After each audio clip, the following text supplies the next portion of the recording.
Konnichiwa, hajimashite, konnihoji desu, and for today, I've got something very special for you guys because we are taking a look at the Sherman Firefly Saunders version, which was also featured, one of the tanks featured in the anime Girls in Panzer. Now, for those of you Girls in Panzer fans watching this, you'll probably recognize that this Firefly is actually used in the Saunders under Saunders High School. Even though it was British, it was under the hands of an American school, which was kind of something I didn't really expect, because personally, the Firefly should have actually ended up being with St. Gloriana, being that in real life, the Firefly was used by the British. So for this video, we are going to take a look and compare the Saunders Firefly with its original, the Sherman Firefly, and the AC-4 Sentinel. So here we are, and we are going to compare the Saunders Firefly with the regular Firefly, the AC-4, the E8, and the Jumbo. This really comes as a surprise to me. The Firefly Saunders has 2000 DPM. It's certainly a lot much better than the regular Firefly or the AC-4 Sentinel. It was really quite a big of a surprise for me because I thought probably the gun, considering that it's got the same gun, it might have a little bit. It's just, basically it's gonna be just a similar tank. There's gonna be no performance difference, but when I saw this, I'm like, oh my god. Anyways, it's all plainly obvious that when we will compare it to the AC-4 Sentinel, Saunders wins hands down, the E8 Saunders wins hands down, and the E2 Saunders wins hands down. Now for the penetration, we can see that it's got a lot much better penetration than the other three tanks over here, considering the fact that the Firefly uses the 17-pounder, which is basically the highest penetrating gun for a medium tank, I believe. But the Alpha is basically just the same. Rate of fire and reload, certainly a lot better than the other four. And the shell velocity is also a lot better than the Sentinel, the E8, and the Jumbo. Gun handling, we can see that the aim time is pretty much similar to the Firefly and the Sentinel. And compared to the E8 and the Jumbo, it's a lot better. The accuracy, it's a lot better. We know how the 17-pounder is one of the most accurate guns in the game, and personally, that's one of the reasons why I think that the gun on the Firefly Saunders is kind of like one of those, is basically one of the biggest deciding factor for getting this tank. And don't forget that it's got a very bad gun depression at 6 degrees. It's not the best compared to the Sentinel, the E8, or the Jumbo. Mobility-wise, it's a Sherman. The power-to-rate ratio, which means the rate at how it gets to its top speed very fast, is very low at 15.69. It's certainly bad compared to the Sentinel, the E8, or the Jumbo. And the thing about it is that it's still a Sherman. It doesn't really have the best mobility, but somehow it kind of like it's got enough mobility to somehow go into the place where you need to go and then just support your team from there. I can say that even though it's got a very bad mobility, it really compensates for it being in a support role. Hit point wise, it's got very low hit points compared to the Sentinel, the E8, and the Jumbo, and basically armor, no argument here. It's still a Sherman, no difference, and the E8 frontally has a lot much better armor, and obviously the Jumbo. So here we are, and we are taking a look at the profile of the Saunders SP, and now we can see that it's got a very sloped hull armor over there.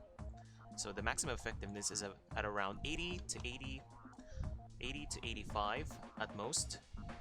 Now if you try to angle your armor like this, you can see that the effectiveness on the side, which is basically 38mm flat, increases at 101mm, and the front hull increases also by 100mm.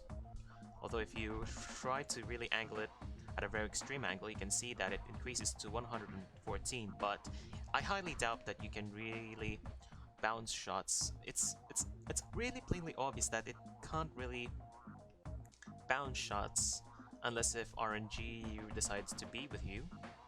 And basically the only practical armor that you have is the spaced armor over here.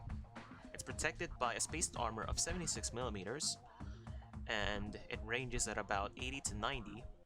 And basically the turret cheeks, basically it's paper. Now, overall, it's a Sherman. Shermans aren't really known for very much having very good armor. The only thing really good about this thing really is the gun, in all honesty. But let's see probably if we'll compare what will happen if we compare the Saunders Firefly to the original one. And as you can see, the armor on the regular Firefly is certainly a lot weaker. Its maximum effectiveness reaches only up to 67mm, and as for the turret, a maximum of 70 to 80 around. And basically it's already also protected by spaced armor on the turret mantlet. We also notice the other good thing is that it has a much smaller commander's hatch, which means you can probably hide your tank a lot more. To sum it all, the Saunders Firefly has a lot much better armor. I don't know if you'd call it a lot much better, but it's got a little bit of an improved armor over the regular Firefly in terms of the angling, and it's gonna be a lot more effective in the field, but nonetheless, it's still a Sherman. It's got bad armor anyways. So to sum it all up, the Firefly Saunders is a lot better in terms of the gun handling, or rather the firepower, and in the armor than the regular Firefly, which basically obviously doesn't really have that much good armor, and the mantlet is quite smaller, although it's not as big height-wise compared to the Saunders Firefly. They're basically still the same Shermans, and everyone will still penetrate you. So the best tactic that you can use for this is probably in a second line support or in a sniping role. Now let's go take a look and see how the Firefly Saunders performs in some gameplay. So here we are, and we are playing on the map Mirage, with the usual team setup. Now normally on this map I'd go left, or maybe go center, because I want to take advantage of that position by the flag, those rocks over there. But it seems like our team is going on the right, so why not just follow? So we need to really support them. I know in myself that I'm a support tank, so I gotta do that. So we're roving down. You know what? This is actually a perfect opportunity to play the US Field Artillery March. But no, we might get sued. Anyways, so by this time we should have spotted the enemy coming across over there, but I see that they're none. So they're all on the other side. As you can see, the T-34-85 got spotted. So we might as well go after them. We're gonna go ahead and push them all. I see that there's another T-34 on the back. Maybe I could try to go back, but no. I really have to go here. And we see that there's another Firefly, the original Firefly model. So we're gonna support him. Remember, it's still remember, even though that this is a Saunders tank, which is an American school, the Firefly is still British. Doesn't make the change there. Even though if that is an American school, and we can see that there's an SU over there. There's onto him. Nice. Okay, who's next? All right, that other guy got taken out of there. That's T-34-85. Probably we can get onto this M6. This M6 is getting cocky. Put a shot on him. Yes. All right. Let's try it. Let's put more shots on this M6. Let's eat his HP. Check out the rate of fire on this thing. I love it. We ammo rack. We track him. All right, let's go move up. We need to try to deal some more damage. We can't stay sniping here.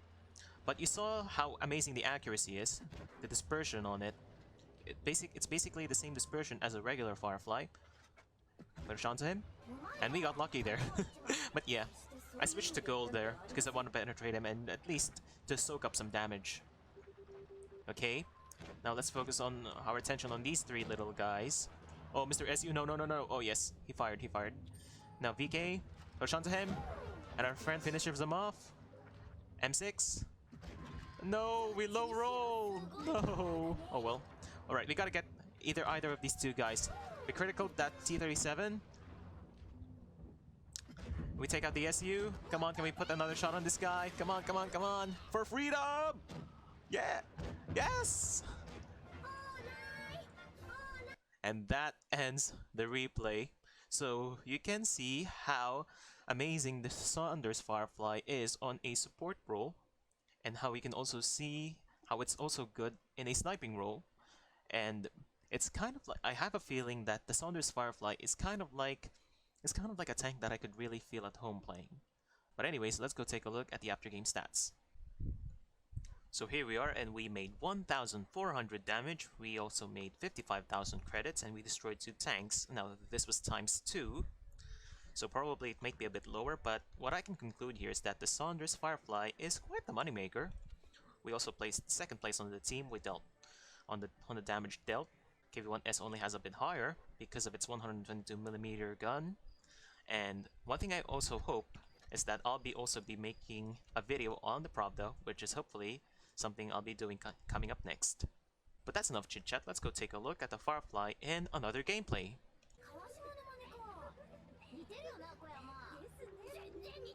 Okay, we are playing Yamato Harbor now that the weeb sounds have finished, the weeb crew voices.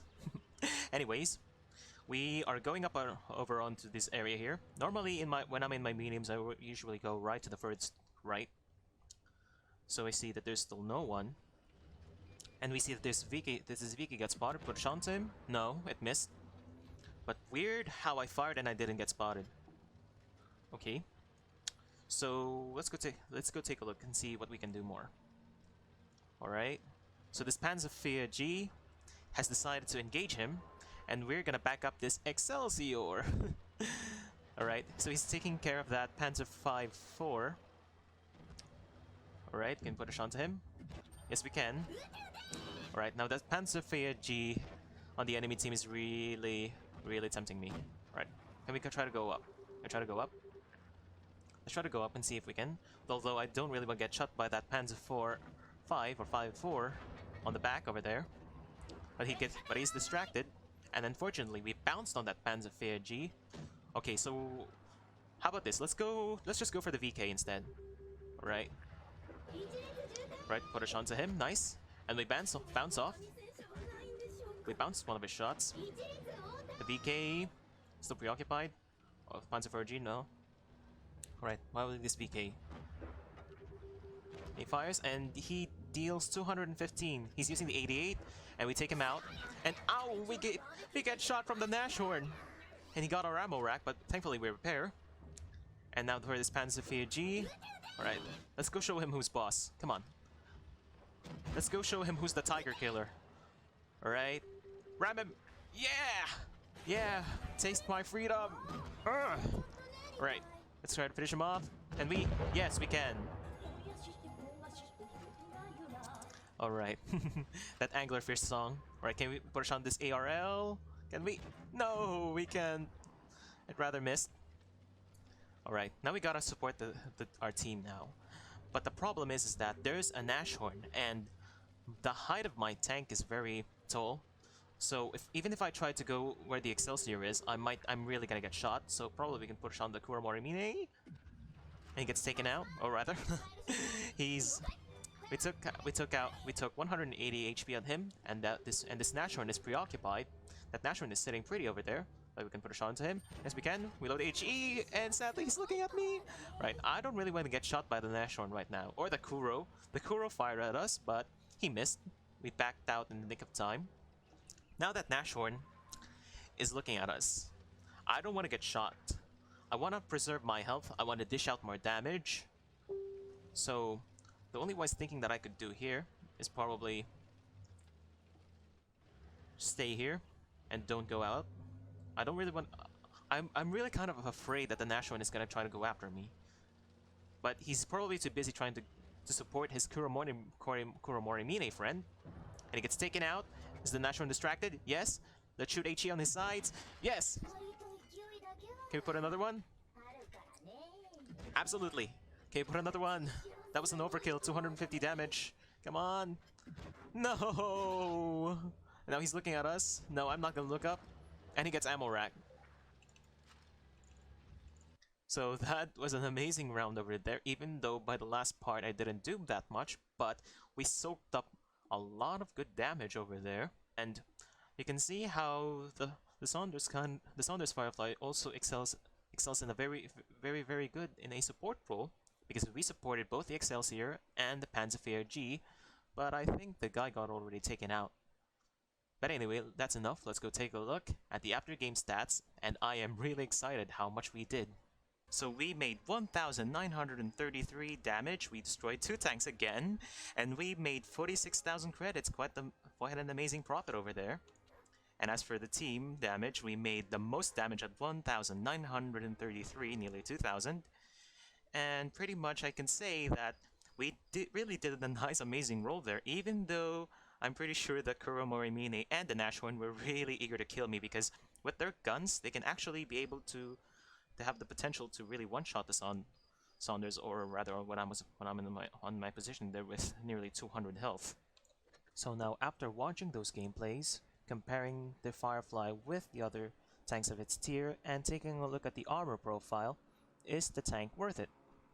I'm gonna have to be split here. I'm gonna go take a look at the general perspective, which is the public, or the majority all of the players, and the fans of the Girls and Panzer series.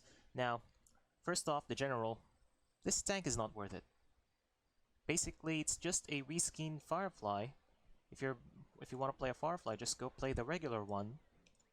While it really looks amazing to really look at, for a general perspective, this tank is only good for if you're like a big collector of tanks. You want to collect this, add this to your collection, or you want to invest in it in a sort of a Sherman collection. Yeah, go ahead and get this. There's really no problem. It basically all comes down to if you want it and if you really want it. So, yeah, but unless if you really want to get that small amount of firepower and a slightly better armor, go ahead, by all means. So now I'm going to take a look at the Girls and Panzer fans' perspective, and I'd say that being a fan myself, I'll get it. Personally, just for collections, and nothing more, nothing else. The gameplay is basically just the same as the Firefly, even though it's got a much better DPM, and it has a slightly better armor. But the thing is, it's basically just still a Firefly. It's a Sherman, it's on a Sherman chassis, it's not gonna take a lot of punishment. And being that I can say that for myself, I can't say the same for the rest of you guys who are watching this, who are also fans of Girls and Panzer. But really, the decision entirely lies upon you guys if you want to get either the Firefly, the IS-2 Pravda, or both. So that was it for this video. If you did like it, please like and subscribe. And also, I will be making a Unicum guide on the Saunders Firefly SP. I'm really excited to be starting to do this video. And frankly, I may have to really delay the release of the IS-5. But personally, just because I'm a Girls and Panzer fan, and basically, literally my Unicum guides have a lot of weeb jokes. But still, it really depends, and I'm still very hopeful that I'll be able to release both of the two guides. So anyways, thank you guys so much for watching. You've all been awesome, and hopefully I'll see you guys in the next video and in the battlefield.